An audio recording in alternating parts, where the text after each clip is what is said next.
So thank you very much, Jeff. It's been a very insightful presentation, and Coursera's numbers are just incredible.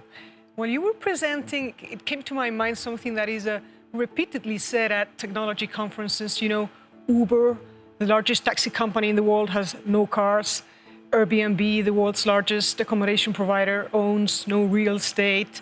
Facebook, the largest media owner, creates no content. So following that analogy would say actually that Coursera is the largest education provider, but has no teachers, no students, no campuses, no content. So my first question is, do you expect to keep this incredible growth after humanity finds a vaccine and the virus hopefully is gone forever? Is this the future, universities and tech companies putting their content in platforms like yours? Do you think online learning will become the standard? And if so, what do you think will be the role of the campuses, and what happens to that social, physical experience of the students? It's a wonderful line of reasoning, and I think that you are spot on. My sense is that online learning is here to stay. And like you said, Coursera is really just a platform that allows higher education to support the transformation of higher education. It's actually universities from within helping other universities make this move online. And they're really sharing and licensing their courses for other universities that want to use those courses to help educate their students. So we hope that we can continue to be a place where universities collaborate with industry and with other universities to do a more effective job giving access to online learning to more students. I don't think that we'll ever have teachers ourselves. I don't think that we will have our own students. We will certainly not have our own degrees. We will never be a university, but we can enable universities to help other universities go through this transformation. The residential experience. What we are seeing is a reinvention of the way people teach, the way that students learn, and even the way that employees work. There's, I think, an analogy between online learning and online working.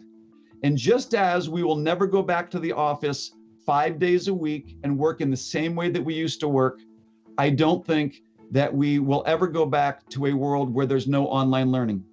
But also, just as we're not going to always go back to work in the same way, we're also still going to have offices. We will still go back to the office every now and again, probably not everybody. At Coursera, we're thinking maybe 40% of our jobs will be remote and not in an office at all. But most will still have the ability to come to an office, probably 2 or 3 times a week. Some people might want to come 5 times a week. It depends on their preferences, really. I think the same will be true for education. I think that many students, especially adult learners who are working, who have jobs, who have families, and who cannot afford to stop their lives to go back to campus, will be able to have incredible learning experiences from the best universities. And it'll be more of a lifelong relationship that happens throughout my working career. So instead of only going to campus for 4 years and then being finished with my university, I think universities will create lifelong relationships with students that will happen on campus for many students and exist and extend for the full life of someone's working career and hopefully beyond.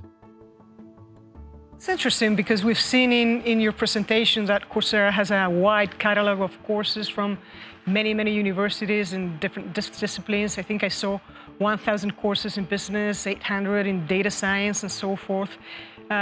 So do you think that students navigating your platform will be interested in enrolling courses from, let's say, smaller institutions when they find right beside a very similar course from a bigger university with a better brand or better ranked, especially if, as you have explained, if that short course can be used later to access an elite university campus or a longer program? Should they feel threatened? I don't think that they should feel threatened necessarily. I would feel if I were a university, I would be concerned if I did not have an ability to deliver online learning. Whether you author your own courses, whether you license courses on Coursera or edX or someplace else, every university needs to have a competency in delivering online learning. They can certainly have residential education programs, and I think many universities will still find that many students come for a residential experience. That will be very important for many students who want to experience that residential education for the 4 years of their life between being a young adult and entering the workforce. But any university that is not building the capacity to teach online and to author courses online, I think is falling behind.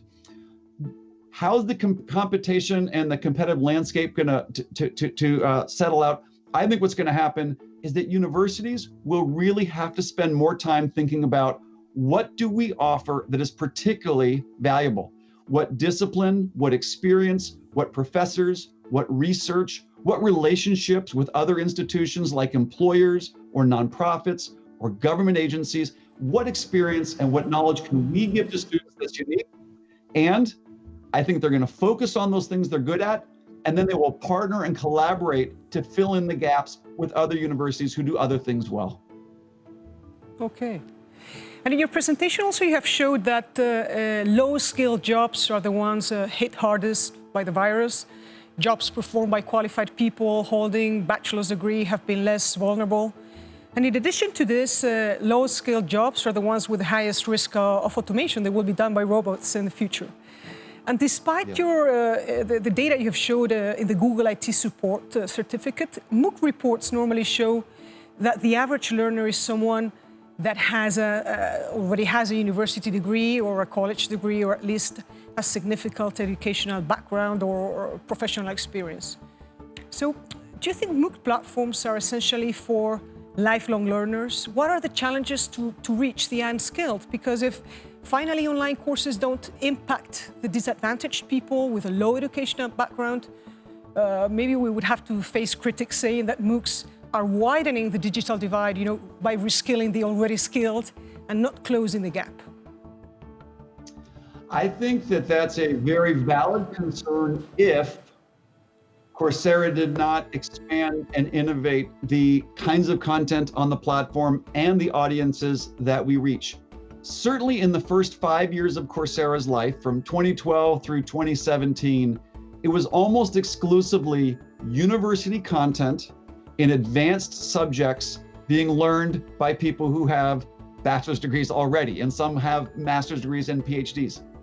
But what's happened in the last 3 years or so is we've really, by bringing on some of these industry partners, focusing on building not just content, but credentials, certificates, professional programs with employment opportunities, and then delivering that to workplaces, to government workforce development agencies, and onto campuses as well. We are now reaching populations who don't have college degrees in ways that we were not reaching them 3 years ago. A major part of this is what we called the Workforce Recovery Initiative, where, like we offered Coursera for Campus free to any university, we, in April, started offering Coursera for Government free to any government to help unemployed people reskill for new jobs. And through the Workforce Recovery Initiative, government workforce development agencies are using these entry-level digital job training programs to reach audiences of people who do not have college degrees and who do not have backgrounds in the field. So I think we started mostly with higher ed for people who've already had degrees from higher education, and now we are expanding the content, the credential, and the audiences that we're reaching. Partnerships with governments are essentially for the unskilled, would you say that? Okay, interesting. Okay, and out of those 72 million learners, that's a number, is this the number that actually enroll the course or the number of students that finalize the course? I mean, I know your answer, but I just wanted to have some insight from you on completion rates. Why are they so low, and how is Coursera and its partners working to increase completion rates? Is this a challenge? Does this concern you? And what are the barriers? And essentially, is it possible to improve those figures without surrendering either depth by making courses shorter or more or easier, or accessibility, which means selecting students? It's a wonderful question. And I think that we in higher education often come to this question with an understandable bias. And the bias is this: in the traditional world of higher education, where a young person would expect to spend 4 years or 3 years if you're in Britain getting a college degree, and sometimes pay considerable amounts of money, and in the United States, go into considerable debt in order to buy that education where you only get the degree if you complete. Completion is very important. If you ask how many people ask how many YouTube videos were completed, how many Netflix movies are completed, there are many things that don't require a high completion rate. What we see is when students come onto Coursera and start a course for free, about 10% will complete that course. But many of those students did not ever expect to complete the course. When you look at the individual lecture videos, among those who start a lecture, these are 5 to 10 minutes, we find that 96% of students who start a lecture finish the lecture. For free courses, only 10% finish the full course. But when a student pays for the course and they're looking for that credential, the certificate that says, I completed this course, we see that the completion rates are about 50%. When students at work take courses that their employers want them to take, we see the completion rates are about 60%. When they're doing workforce development programs like a COVID contact tracing course from Johns Hopkins University, the completion rate is 90%. And when they're doing an online degree on Coursera, the completion rate is over 90%. So it depends. Why is the student learning? If they're learning to get a credential and they must finish for that, then they're more likely to finish. If they're just learning a lecture or they want to learn a new skill, oftentimes they will not finish. And that's okay, because they didn't pay anything. They didn't lose anything. They spent some time, they learned something new, and they got what they wanted. But which do you think will be the trend that will prevail? I think it's sort of a try before you buy. If you look at the number of students, we have over 10,000 students taking online degrees from our partners, professors, and universities today. Over 60% of those students in online degree programs earning degrees online on Coursera, over 60% of them started by trying an open course first. Try before you buy. Let me see if I'm interested in this topic. Let me see if I like this professor. I've never met this university. Let me introduce myself to this university. Without paying anything, I can try it. I can see if this is something that's interesting, if I'm good at it. And then if I like it and I feel that this is something I want to pursue, I can continue to do that. But I do think that the future is, like with many things, trying before you buy, letting people sample things, explore before they make a big time and investment, a financial investment.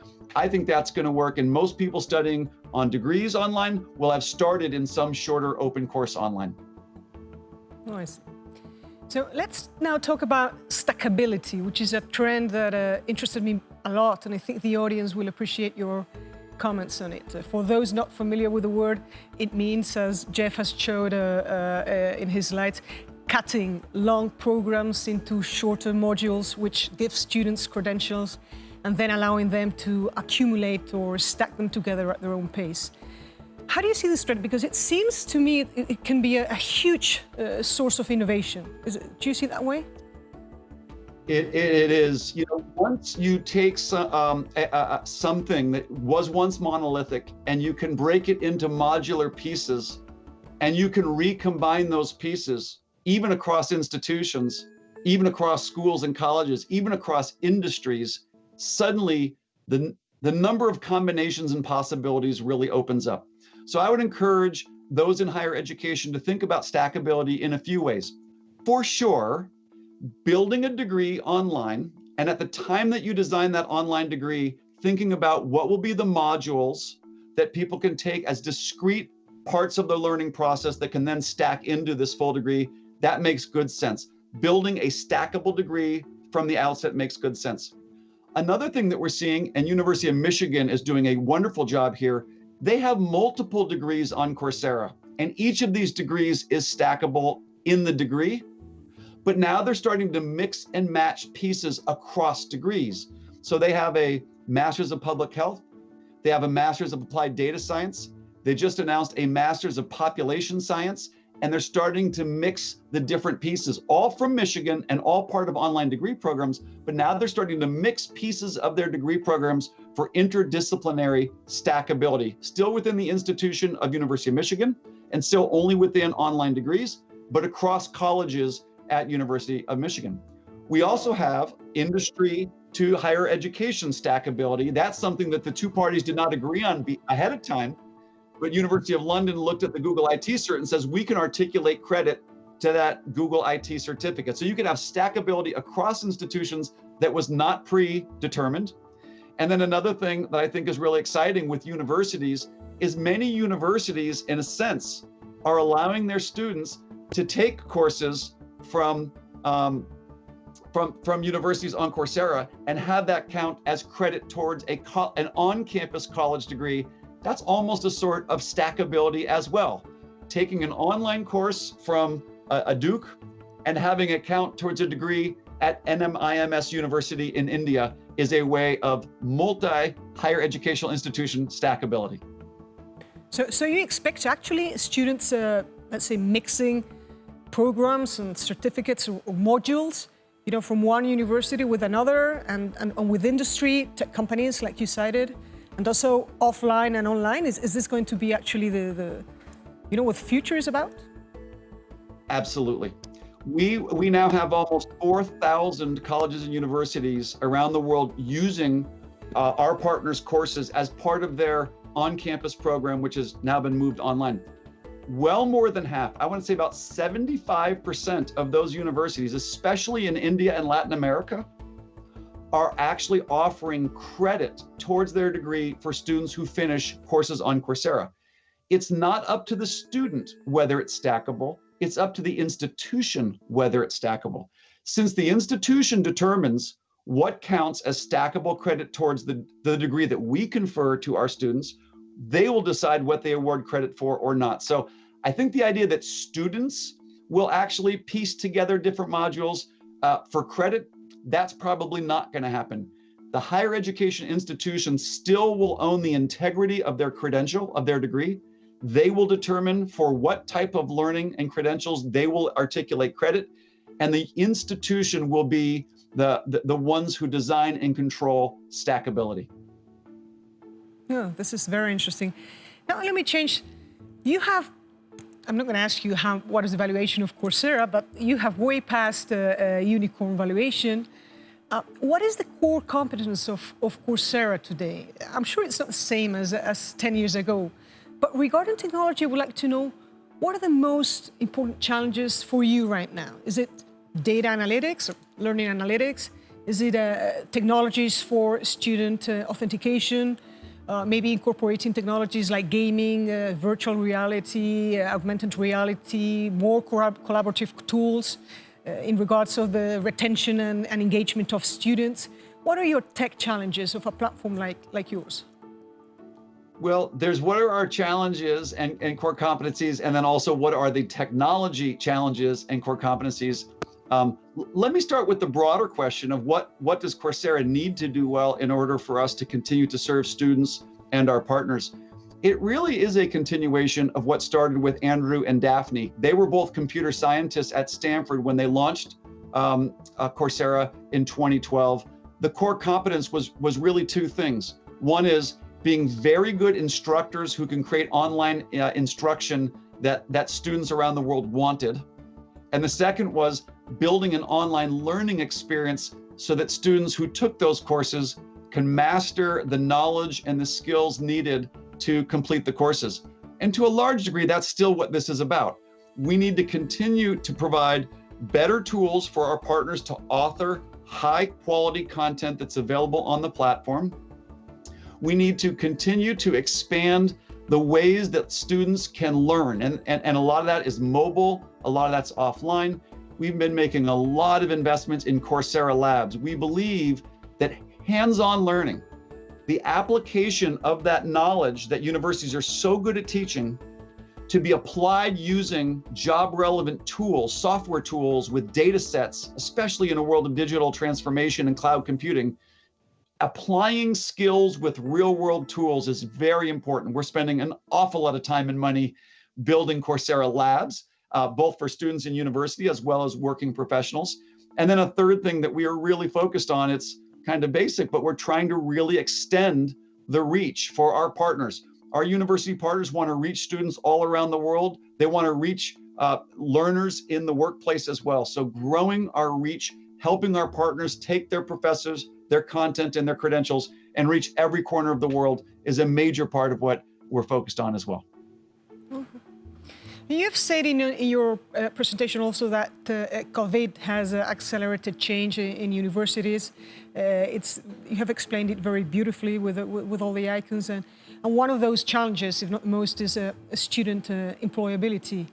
That means delivering job-relevant skills to improve employability. I honestly think IE University is very good at that. We are very close to market and employers. We're quite fast in design and structuring courses with relevant hard and soft skills. But generally speaking, in the world, or maybe in the US, you know that system very well. Why do you think universities are not filling that skills gap? You have named a few digital, let's say, profiles, marketing, digital marketing, blockchain, coding, graphic design. Do you think the transition to online learning or the digitization will actually spur universities to improve their courses, alignment to the labor market? Or because you see all these tech skills, it's always tech companies that I mean, do they have to be the only providers? Or is it because they're, you know, the fast changing market environment, you know, gives them an advantage in that sense?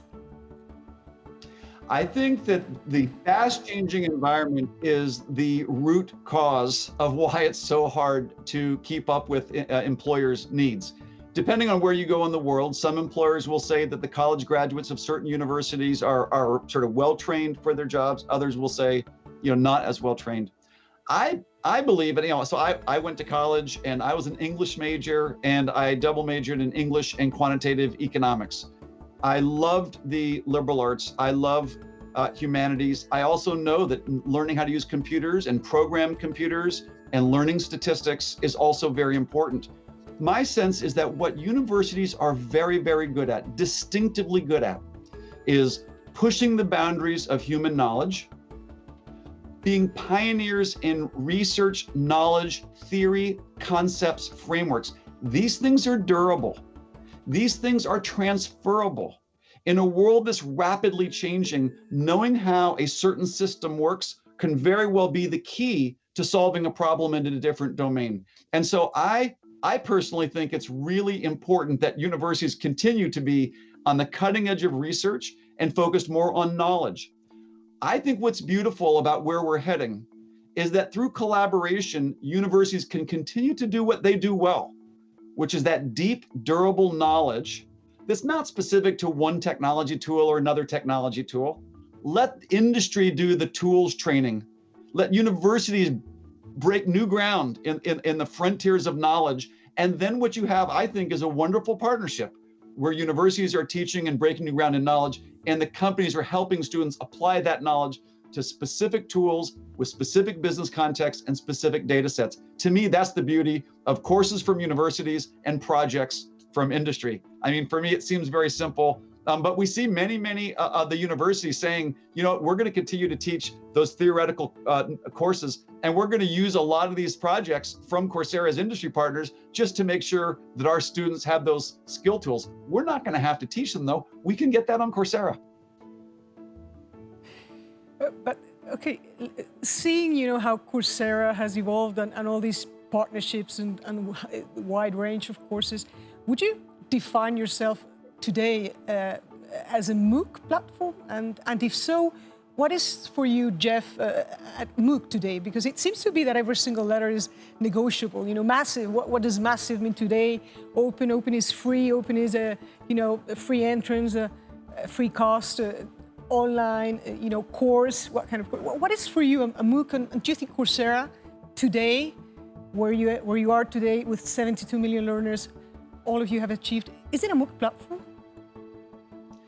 We think of Coursera as a global learning platform. I mean, certainly the idea that you can come to Coursera and in massive numbers with, you know, millions of people. One of the courses from Yale that was published last year is called The Science of Wellbeing by Dr. Laurie Santos. And it's all about how humans make choices, and certain choices make us happy and other ones make us less happy. We've had over 3 million enrollments in that one course in 2020 alone. Now, that's massive. and the vast majority of people did not pay for it. That's open, and it is a course. So there definitely are, it is fair to say, are there MOOCs on Coursera? Absolutely. And is that model of big, open, accessible, and free, is that important? Absolutely. But Coursera has grown into much more than just a MOOC platform, because now some of these MOOCs are earning students credits towards college degrees in countries that are halfway around the world from the professor that authored that MOOC. And many of these MOOCs are actually being authored by industry. And many of these MOOCs aren't even MOOCs. They're online degree programs with live lectures with professors and study sets and TAs. And when you graduate, you get a real diploma. And with the hands-on projects, that's not a MOOC at all. You're building a project using a tool and data set. That's on Coursera too. So I do think that MOOCs are still very important. They're an important part of Coursera, but it's one piece of a growing learning ecosystem. It's time I have to finish. Thank you very much on behalf of all enlighted partners, Fundación Telefónica, IE University, the South Summit, Fundación Santillana. I would like you to end with a message to the people, suffering this great lockdown, studying online, students seeing their education disrupted, people working at home. Give them a message, and thank you very much, Jeff, for your time. Thank you. I want to thank you and IE University. My message to most is the future is about learning, and learning is opportunity. Learning has been the source of human progress since we started farming. The way that we can learn and share ideas has allowed us to transcend what every other species has done. And I think that the bright side of this pandemic is that we may see a future where not only can anyone learn online, anyone can get job opportunities online as well. So the ability to learn and the ability to have equal access to economic opportunity might be one of the most promising outcomes of this horrible pandemic. Thank you.